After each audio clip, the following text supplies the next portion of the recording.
everyone, and welcome back. I'm Adriana Monique Alvarez with Alma Publishing, and we are continuing our conversations with the contributors of Awakening, and I'm super excited. Sandra is joining us today. Welcome. How are you doing? Thank you. I'm doing well, thank you. How are you? Good. And tell us where you're joining from. I'm joining from Rego Park, New York. We got US. East Coast. Well, yeah, you say the West, right? Yeah, East Coast. I love it because we've had, the contributors in this book are from all over. So, yes, absolutely. We got a few Americans in here too. So tell us what you wrote about in your chapter and why. What I wrote about in my chapter was the beginning of my spiritual journey on how I have to step in even deeper into my purpose. And the reason I chose that was when I checked in with my guides and with God, it was like, you need to let people know how it may show up for them. Sometimes the signs are physical and sometimes they're very abrupt, right? So mine was like going into the shop and all of a sudden energetically within myself, my whole body was like, and I was like, oh my God, what is going on? And I was like, is everybody shaking? No one is shaking. I am the only one shaking.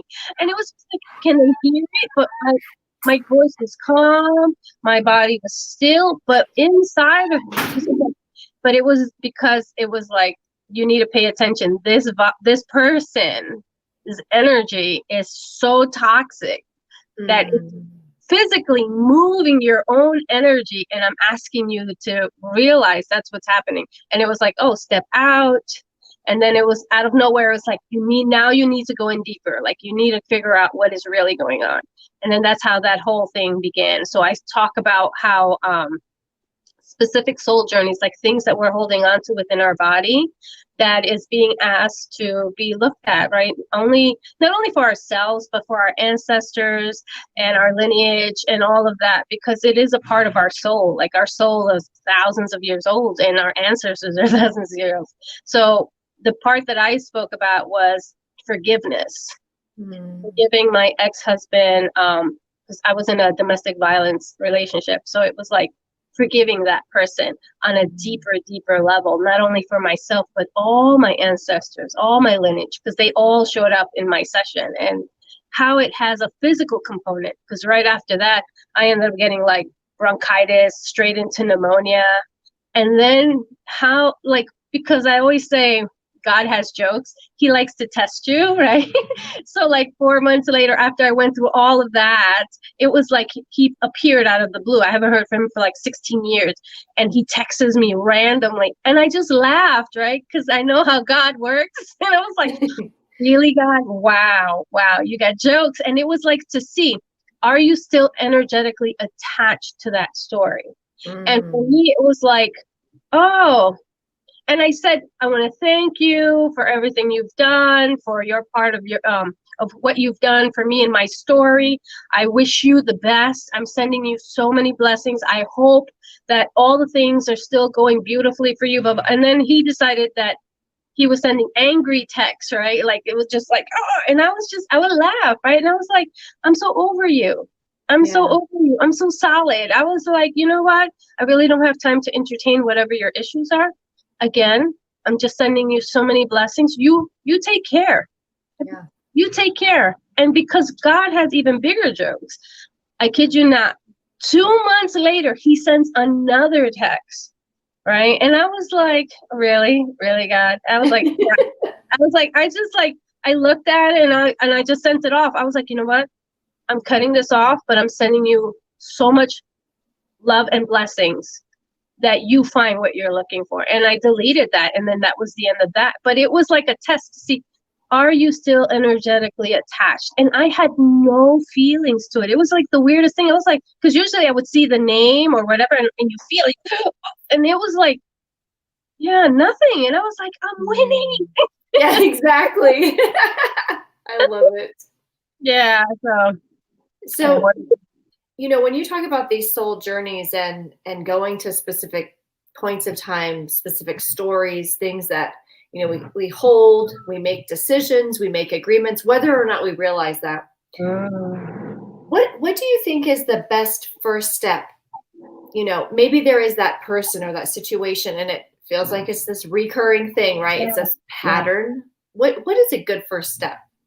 The noticing is the first step. You know why? Because we're kind of trained to be on autopilot. And people don't realize that that's what's happening. And what COVID did is that it threw you off your autopilot, because now you're not on your program, right? So when you wake up, you do the same things, and you get up, you go to the bathroom, you get dressed, you go brush your teeth, you go and get in the car, you go to work. You don't even know how you got to work, but you got to work. That's autopilot, right? Yes. And when something throws you off your day, you're off your program. It messes up. You stick on the fact that this thing happened. And so now you're off your program for the whole day. You're just like, that thing. But then you go back to do the same thing, right? You get home. Depending if you're male or female, you're like either sitting in front of the TV or you got something to do, right? It's like, but it's like a pattern. And then your body already knows this is shutdown time. And like by 10:30, 11 o'clock, your body's like, oh, I gotta go sit, right? But then you get up and you do the same thing. You're robotic. People don't realize they're on autopilot. And so I'm telling you, presence, notice. If you can notice your patterns, then ask, why is this there? And be open to receiving the answer, right? Like be open to receiving, and notice too how the answer shows up for you. Like we all have intuition, but not everybody wants to tap into it. That's a gift for us, right? God gives us this gift. He gives us everything, but we block ourselves from receiving it all, and then we get angry. Yes, it's the truth. And, we were talking about this before we went live about how, the good stuff's always flowing. It's always flowing. It doesn't matter if it's financial resources, opportunities, health, joy. It's always flowing. So then the question is how much of it am I blocking? Am I the one in the way, right? Because it never stops. Yeah. So what do we do when we realize, like, I might be the problem here? Where do we go from there? Once you realize what that problem is, then you want to tap. That's why it's so important to get connected to your intuition, or like at least be still and place just stillness. Even if you just stood still and placed one hand over your heart. And the reason why I always say put your hand over your heart, because everyone who puts their hands over their heart always symbolizes the frequency of love. You're not putting your hand over your heart thinking, oh, I might have a heart attack. No, it's like, oh, I put my hands over my heart, and like it's like an instant love connection, right? Like a love connection, like, oh, love. I'm loving myself, right? Loving yourself. Something that we also are not taught. When you put your hands here, you're loving yourself. You're open, you're receptive to receiving the answer and to the question that you've asked. What is this about, right? What is this for me? Why is this happening for me? Not to me. Why is this happening for me? And just listening to the little voice, the little voice that wants to come through, right? Because people always say, I can't distinguish the voice. And I always like to go to the Cherokee proverb, and I think you might have heard it, of the two wolves, the black wolf and the white wolf, right? And so, in case anyone's never heard of it, the grandfather and the grandson are sitting together, and the grandfather tells the grandson, everybody has two wolves. And the grandson's like, two wolves, grandpa? He's like, yes. The dark wolf, the black wolf, that is negative, pessimistic, it's ego-based, it's always angry, it's always looking for the negative things in life. And your white wolf, that is compassionate, unconditional love, always open to receiving, open-minded, always willing to show you a different way, in the loving, nurturing way. And he's like, oh, that's interesting. Well, which one am I like, Grandpa? Which wolf am I? And he says, the one you feed the most. Right? And we are trained, right? And I say trained because if you really look at your life, you've been taught to listen only to the negative voice. Judgments, opinions of other people, Whatever they say, you take it on as your self-criticism, and you take it on. Like, it's like you say, yeah, okay, that's mine. Hey, that's mine. I'm like, no, try it on like an outfit. Like, you should be like, does this fit me? It doesn't even feel right. Give it back. Like, no, thank you. Like, you don't need to accept everything that people are saying to you. You shouldn't put it on yourself. But that's how we move through this world. Like, we take other people's opinions and we make it our own. And now we're living from other people's self-limiting beliefs and judgments.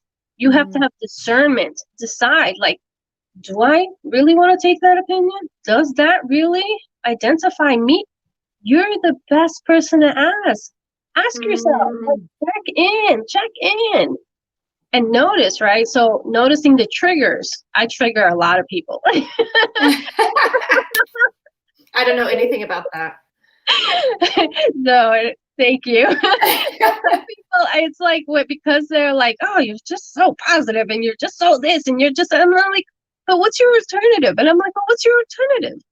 I was like, what's the point of being negative?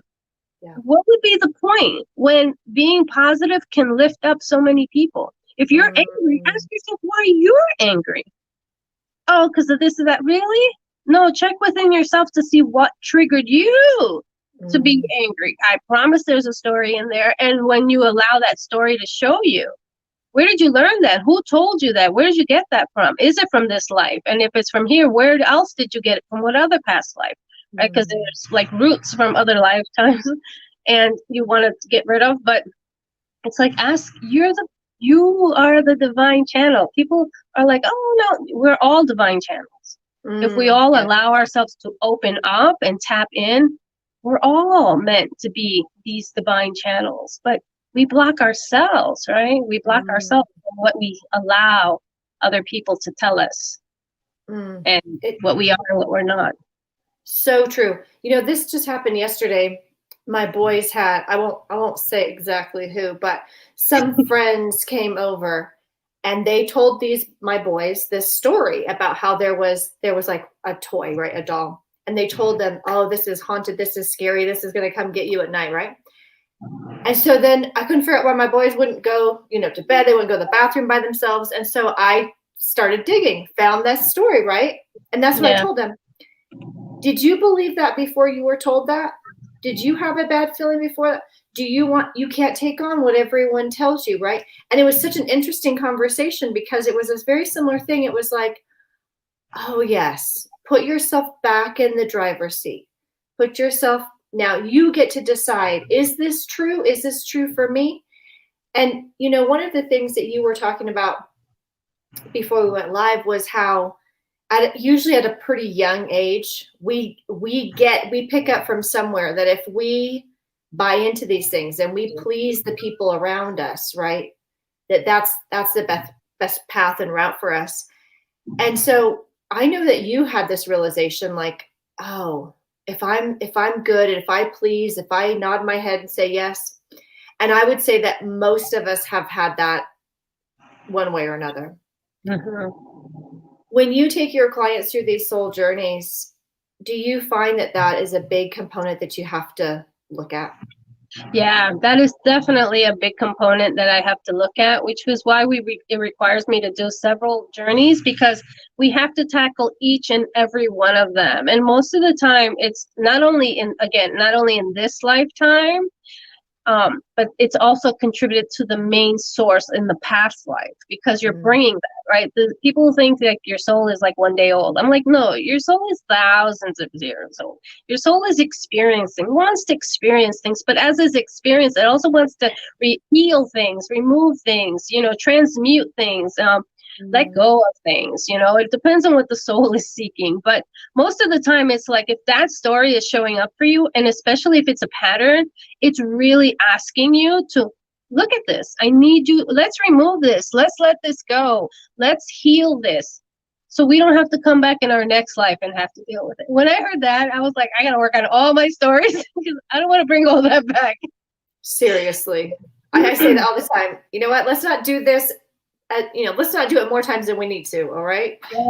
Yeah. But I want to commend you for really being a parent who allows your children to open up and be connected to themselves as well, because that's something that a lot of us do, right? Like we kind of shut off our kids' intuitive hits, and kids are intuitive from the moment that they're born. Like we're all intuitive when we're born, but we shut it off, we cut it off, or it's taken from us because someone always tells us, we don't do that, you're not supposed to, and right? And so I want to thank you for like keeping your kids open. It's so needed.